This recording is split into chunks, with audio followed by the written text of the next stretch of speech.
इमरान खान कहते हैं उन्हें हटाने में अमेरिका का हाथ नहीं था। जो चीजें सामने आ रही हैं उनसे वाज़े हो रहा है कि यह मंसूबा यहां से अमेरिका एक्सपोर्ट किया गया। अमेरिकी टीवी को इंटरव्यू में इमरान खान ने कहा शहबाज शरीफ बाजवा का फेवरेट था, इसीलिए रिजीम चेंज मंसूबे पर अमल हुआ। इमरान खान ने कहा अमेरिका सुपर पावर है और हमारा सबसे बड़ा तिजारती पार्टनर है। अमेरिका से अच्छे ताल्लुकात पाकिस्तान के मफाद में हैं।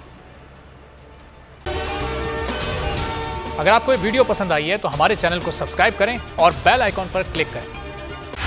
बोल उड़ाएगा सबका होश, भूल जाएंगे सब अपना जोश।